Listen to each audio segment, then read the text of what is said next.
How's it going, everyone? Welcome back to the channel. So in today's video, we're going to be going over three of Honda's top engines in my professional opinion. So a few weeks back, I made a video on Honda's worst engine. If you want to go ahead and check that video out, I'll make sure to have a link in the description section down below. So Honda does have many great options, many great engines over the last couple of decades, with a couple ones here and there that were not so great, and some that had some issues that were later addressed, or just something that we had to deal with either on the service side or a consumer side. But on this video, there's going to be three engines specifically that I'm going to be talking about. And if you think that one other engine should have been substituted for one of the engines that I'm going to be talking about, make sure you do drop a comment down below with whatever engine you do think that belongs in there. Now, I'm also going to be making a follow-up video with Honda's top 10 engines of all times. Now, I need your help and I need your opinion and input, and just give me a list in the comment sections of what do you think Honda's top 10 engines are of all time. And you could be specific. So for example, not a K series, but a K20A2 or a K20Z1, whatever the case may be, F22C, whatever you think may be a great engine, just list them specifically in the comment section down below. And like that, I'll try to gather as much information as them as possible, because sometimes there is many variations of the same family engine, and the issues could alter from engine to engine specifically. So with that being said, let's go ahead and get started with today's video.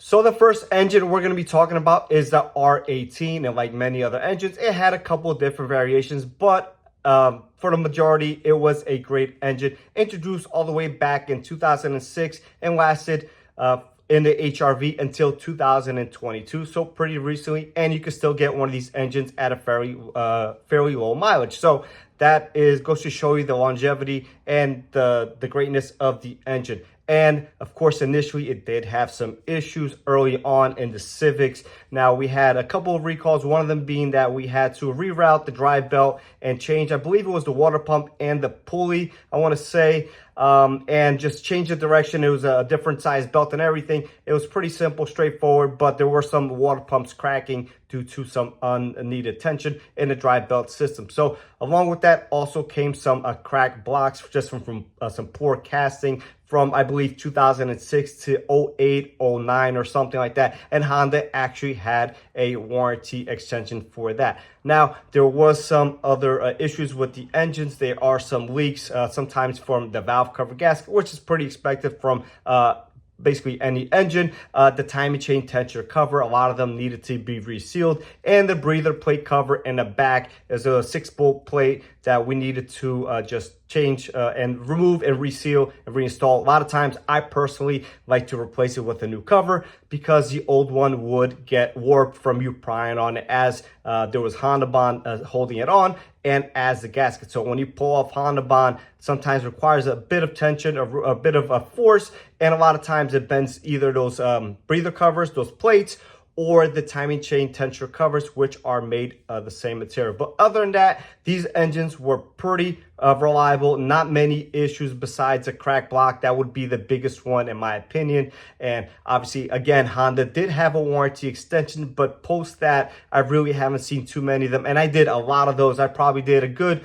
30 or 40 of them, again, all covered under warranty. And towards the later life of that recall or service bulletin, they got stricter and stricter with the instructions. We had to take pictures of the VINs. I guess people were just trying to push old engines out there that really didn't need them, and just try to replace the block on the older vehicle with the engine that really didn't need them or whatnot. So they wanted to see proof of the VIN, the crack, etc., just detailed pictures, and that was that. So obviously, like any other engine that is abused, it can burn some oil over time, but I've seen tons of these engines, well over 400,000 miles, just keep on running and running and running. The only reason I'm putting it at number 3 is because of the couple issues that it did have early on in its life cycle. So if you could find one of these vehicles with these engines in it, the Civics was from 06 to 2015, and then the HRVs was from 16 to 22. Both great options in my opinion. and just great engines, and it could run reliably for a very long time with very little maintenance, which makes it a great option for the average consumer. So that'll be engine number 3 on this list. Number 2 is going to be the L15. No, not the L15, the 1.5T from the Civics, the Integras, the CRVs, and the Accords. The L15 I'm talking about came in the Honda Fit, the first and second generation. It continued as an L15 in its third generation, but at that point became a dual overhead cam and direct injection, versus the original L15, which was a port injection and a single overhead cam, non-turbo. So the L15 only came turbo also in the Civic, Integra, CRV, and Accords, not on the Fit, but the Fit did get the dual overhead cam and the direct injection on the third generation, like I just said. So just not to be confused. So first and second generation Fits were great. Awesome on gas, very, very little maintenance required. I believe it was in the second generation, had a small recall for the lost motion springs. We had to remove them, replace them, adjust the valves. I did probably 20 or 30 of those. No big deal. Only thing had to be, the engine had to be cold, so customers had to drop it off so we could perform the valve adjustment correctly. So also on the second generations, they have a tendency sometimes to blow out a spark plug. I believe from either cylinder number 2 or number 3. If somebody corrected me the other day on this, so if you're watching a video, just drop down a comment in the section down below. And I believe it was cylinder number 2, but again, I fixed various of these and it'll come in misfiring, making a lot of noise. The spark plug would just be under torqued a lot of times and shoot out the head. We would have to rethread it and insert a time cert at that point. And I've never had an issue doing it. I probably did 10, 15 of those and I never had an issue afterwards. So